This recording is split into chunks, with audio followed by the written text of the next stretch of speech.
Bom dia, pessoal, tudo bem? Ainda dentro da temática ambiental e quase encerrando aí a nossa apostila, hoje nós vamos começar a nossa aula falando sobre um pouquinho, das unidades de conservação. O que são, essas unidades de conservação? São áreas que têm o intuito, de conservar os recursos naturais, a biodiversidade, as nascentes de rios, enfim, todos os fatores naturais, a diversidade biológica, e os fatores ambientais também, como já disse, nascentes de rios, que são muito importantes, conservação de habitats, de florestas, que são habitats de muitos animais. Então, essas unidades de conservação foram criadas, então, para garantir, então, que esses recursos que são necessários, para o desenvolvimento de todos os seres vivos, inclusive para o nosso bem-estar também, uma vez que nós dependemos dos recursos naturais. Então, essas áreas, essas unidades de conservação são áreas, que tendem, então, a conservar essas diversidades aí biológicas, tá? Essas unidades de conservação, pessoal, elas foram criadas, por volta de 1937. A primeira foi criada no Parque Nacional de Atibaia, aliás, Atibaia não, Itatiaia, Atibaia é pertinho aqui de São Paulo, do estado de São Paulo. Então, Itatiaia no Rio de Janeiro.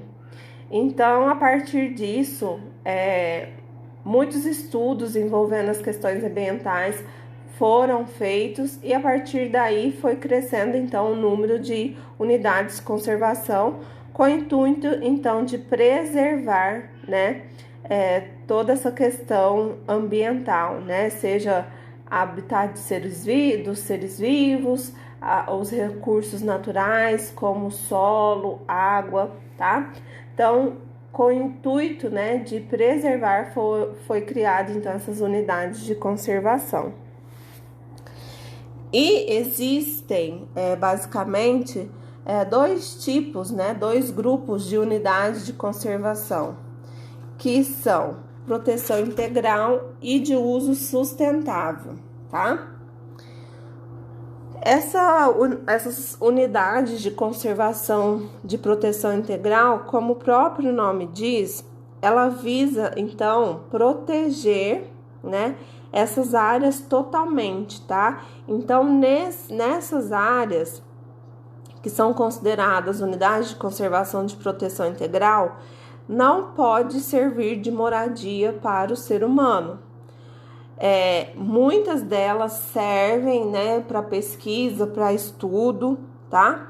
Mas moradia não, porque essas áreas precisam de proteção integral, precisam de uma conservação na sua totalidade, tá? Porque são regiões de extrema importância, ou porque ali nós temos nascentes de rios, ou porque nós temos animais que podem sofrer ameaça de extinção, enfim, essas áreas elas precisam então ser conservadas de forma integral, tá?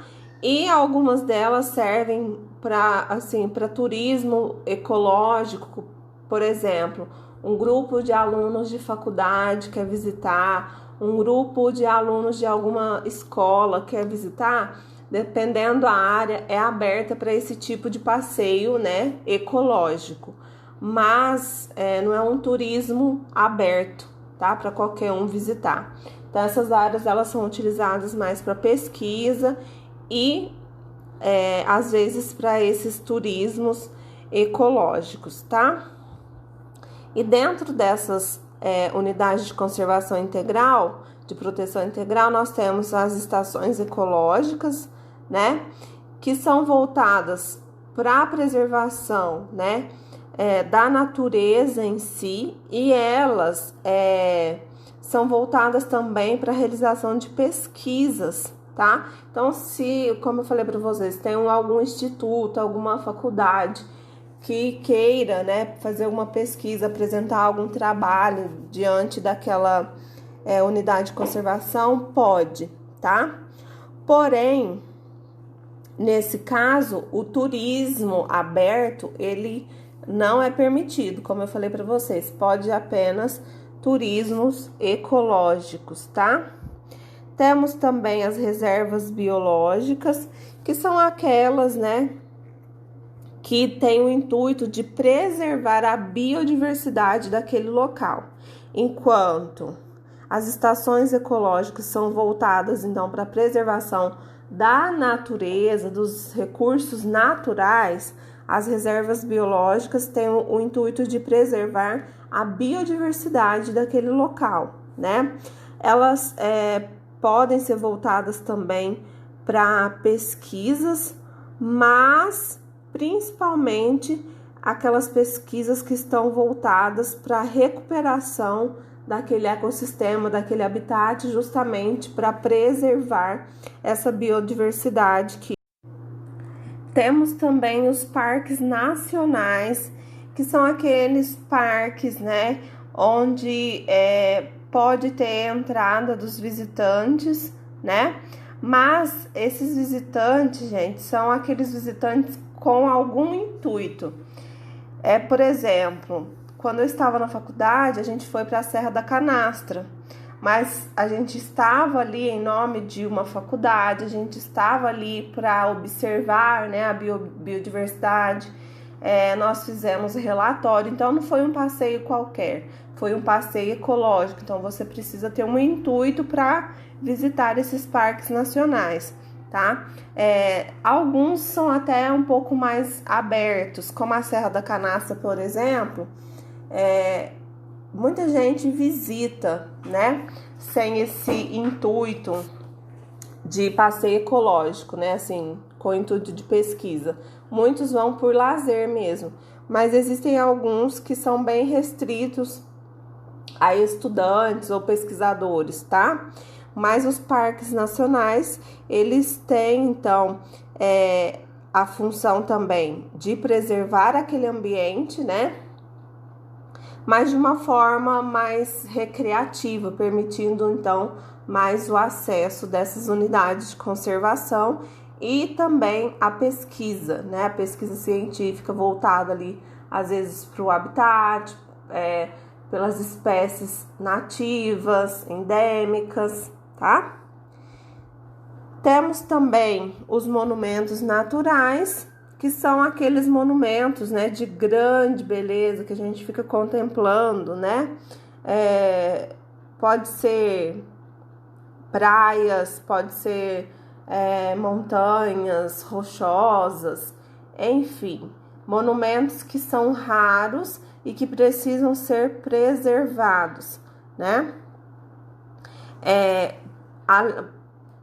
Tem que ser preservado, mas por questão, né, econômica, muitas vezes, daquela região, esses lugares acabam sendo permitidos aí a entrada, né, para visita turística, tá? Mas eles não têm tanta rigidez por essa questão de preservação. Tem que preservar, né? É importante, mas não são tão rigorosos como as estações ecológicas, as reservas biológicas, por exemplo, tá? E nós temos também os refúgios de vida silvestres, que são aqueles ambientes, né, criados para tentar proteger os ambientes naturais, né? Ou seja, os habitats daqueles seres vivos que habitam ali. Por quê, gente? A gente tem que tentar, então, manter, né, a integridade dessa reprodução para manter a espécie ativa, viva, né, e dar continuidade na espécie. Então, a gente tem que pensar também nessas unidades que vão preservar então essa vida silvestre, porque muitas vezes esses animais acabam perdendo seus habitats e fugindo então ou procurando outros locais, né, tendo aí a ação migratória, e muitas vezes esse lugar que é encontrado por esses animais silvestres não é o ideal, porque pode haver competição, pode haver falta de alimento, né? Então, alguma escassez de recursos pode gerar, então, muita competição, né? E isso pode ser ruim tanto para aquela espécie que está entrando, quanto para aquelas que já fazem parte daquele ambiente, tá? Então, é muito importante preservar e pensar também nesses seres vivos silvestres. Nesses locais, né, de refúgio de vida silvestre, é permitido a visitação, tá? Então, é permitido que as pessoas façam uso daquele local como visita, tá? Mas pode ser algum parque, né? Alguma coisa desse sentido aí de parques que podem ser visitados, mas com o intuito, então, de preservar, tá? Os seres vivos daquele local. E como eu havia dito para vocês, nós temos também as unidades de conservação de uso sustentável, né? Que são aquelas unidades que podem ser habitadas, podem ser exploradas pelo ser humano, né? Principalmente por populações, por exemplo, população indígena, pequenos agricultores que dependem daquele local para sobrevivência. É permitido, tá? Então, explorar, né, aquele local para agricultura, para pecuária, né, de animais de pequeno porte. Então, para a questão de sobrevivência do ser humano, é possível e é liberado explorar, então, essas unidades de conservação, tá? Então, por isso que elas são chamadas de uso sustentável, porque, então, é permitida a extração dos recursos naturais dessas áreas pelo ser humano, mas com o intuito, né, de sobrevivência, tá? Então, essas áreas, elas são exploradas, né? Porém, também tem esse requisito de que tem que preservar. Pode usar, mas você tem que preservar aquilo ali ou ir repondo, né, ao longo do tempo, os recursos que você for tirando, né? Mas é tirar, gente, sem acabar com tudo, né? Vamos pensar, então, numa comunidade que vive lá na Amazônia, que depende daquele local, ela pode explorar. Então, uma comunidade, se ela explora aquele local apenas para sua sobrevivência, ela não vai destruir aquela unidade de conservação, né? A não ser que isso seja uma ação muito exploratória, né? Que envolva muita extração, extrativismo de madeira ilegal, né? Muito desmatamento. Aí sim gera problema. E é o que acontece muito, né? Porque muito do que nós vemos hoje, dessas situações que a gente vê, floresta amazônica, mata atlântica, que sobrou pouquíssima, né, área, isso tudo veio por meio de ações ilegais, né, principalmente para construção de estradas, aumento aí de centros urbanos, né, mas enfim, se usar de forma legal, né, e consciente, é possível, então, estabelecer essa relação entre o consumo dos recursos naturais e também a preservação, né, dessas áreas, tá? Então, aí nós temos, então, as unidades de conservação de uso sustentável. Nós temos as áreas de proteção ambiental, tá? Nós temos as reservas extrativistas, que são aquelas que podem ser utilizadas, né, para extrair, por exemplo, aqui está dando o exemplo do açaí, né, que é uma espécie nativa da Amazônia. Então, as pessoas que vivem naquele local podem extrair, né, o açaí, vender para sua sobrevivência. mas sem prejudicar ou ficar cortando, por exemplo, as palmeiras, né? Temos as áreas de relevante interesse ecológico, que é feito principalmente para estudos, né? Nesse caso aqui, gente, de interesse ecológico, não é tão permitido ou explorado assim pelo ser humano com o intuito de pegar essa área para fazer agricultura ou pecuária. Nesse local, geralmente não pode ser feito isso, porque são unidades que têm algum interesse ali envolvido, alguma pesquisa. Por exemplo, aqui nós temos o exemplo desse sítio arqueológico. Aqui nós temos fósseis preservados. Então, aqui você não tem a exploração dos seres humanos usando os recursos naturais. Esse ambiente é explorado apenas para estudos, pesquisas, tá? E aqui essa, né, que eu acho que eu não falei, são as áreas de proteção ambiental, que são áreas, né, que podem ter também presença de comunidades, né, populações que podem viver ali ao redor dessas áreas, né, mas que essas áreas também precisam ser usadas, né, de forma responsável, de forma sustentável, tá? Usando sempre os recursos naturais, mas pensando aí na questão ambiental. E falei para vocês, né, pessoal, sobre o uso sustentável. E o que seria esse uso sustentável, né, que nós chamamos de sustentabilidade? Sustentabilidade é a forma com que eu uso, né, o ser humano use, né, os recursos naturais, mas de forma responsável. Porque, gente, nós precisamos usar os recursos naturais. Nós não podemos ser hipócritas, né? De falar que não vamos usar. Como que não usa? Nós dependemos do solo, da água, dos animais, da vegetação. Nós dependemos de tudo do nosso planeta, né? Do ar. Então, de tudo nós dependemos. Mas isso não significa que a gente deva também acabar com tudo. Até porque são os recursos que nós usamos. E que não só nós, todos os seres vivos, né? Então, todos os seres vivos dependem desses recursos naturais. Então, usar esses recursos de forma responsável, tentando usar, mas preservar também o ambiente, né? E essa biodiversidade, pensando também nas futuras gerações, né, de que pessoas estão nascendo e essas pessoas vão precisar desses recursos, né?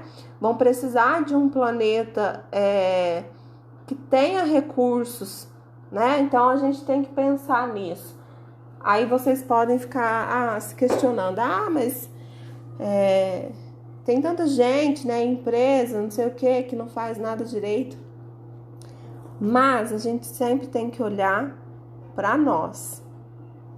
Se cada um fizer a sua parte no seu local, isso pode gerar um resultado. Agora, se eu penso, fulano não faz, eu também não vou fazer, que resultado que nós teremos, né? Então, é como um grãozinho de areia. Você vai juntando um aqui, outro ali, outro lá, outro lá, outro lá. Quando você vê, você tem uma imensidão, né? Então, assim devem ser as nossas atitudes. Então, pensando também nas questões ambientais. Eu sei que não é fácil, porque nós vivemos em uma cultura, né, onde se fala muito sobre as questões ambientais, mas pouco se faz, né? Mas quem tem conhecimento, gente, é diferenciado, né? A gente que tem conhecimento, a gente não pode ser hipócrita, a gente não pode fingir de cego, fingir que não está vendo as coisas erradas, né? Porque precisamos, então, fazer o que cabe a nós, né? Separar o lixo, tentar diminuir o uso da água, economizar energia elétrica. Então, essas pequenas coisas fazem a diferença, certo? Depois vocês façam essa atividade aqui. E ainda também dentro desses conceitos nós temos dois novos conceitos aí, que é a água virtual e pegada ecológica. O que seria essa água virtual, gente? É um mecanismo, né, de estudo, de pesquisa, que corresponde à quantidade de água utilizada, tá? Que nós usamos, por exemplo, quando você compra um pedaço de carne, você já parou para pensar qual a quantidade de água que foi utilizada para produzir aquele animal, né? Que aquele animal consumiu para te fornecer carne? A roupa que você usa, você já parou para pensar quantos litros de água foram necessários para produzir a sua roupa?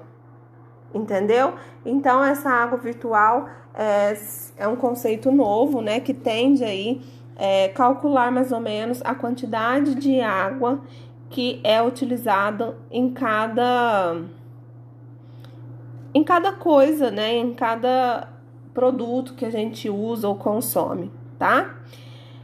E outro conceito também bem interessante que nos faz refletir bastante é o conceito pegada ecológica, que é aquele conceito que faz a seguinte pergunta para nós: que pegada eu quero deixar no planeta? Eu quero deixar uma pegada legal, bacana, de uso consciente, de uso sustentável, ou aquela pegada que eu exploro muito, que eu consumo muito, que eu tô devastando muito, tá? E se vocês digitarem no Google pegada ecológica, tem alguns sites que você joga alguns dados, por exemplo, quantos quilos de carne você consome mais ou menos por mês, enfim, quantos eletrodomésticos você tem. Então, tudo é calculado naquilo que você consome. E aí, dá um resultado de mais ou menos quanto você usa dos recursos naturais. E aí, te dá o resultado da sua pegada ecológica. Se ela está legal, né? Ou não. E dentro dessa pegada ecológica, nós temos também a pegada hídrica, que é o cálculo do uso da água. Então, se vocês jogarem esses termos no Google, vocês conseguem fazer o cálculo e é bem interessante. Se alguém fizer, joga lá no fórum para a gente discutir quais são os resultados, quais foram os resultados aí de vocês e o que a gente pode fazer para melhorar. E para finalizar essa primeira parte da nossa aula, gostaria que vocês fizessem essa atividade da página 41. Depois eu vou disponibilizar o gabarito para vocês fazerem a correção. Combinado? Agora convido vocês a assistirem a segunda parte da nossa aula de hoje.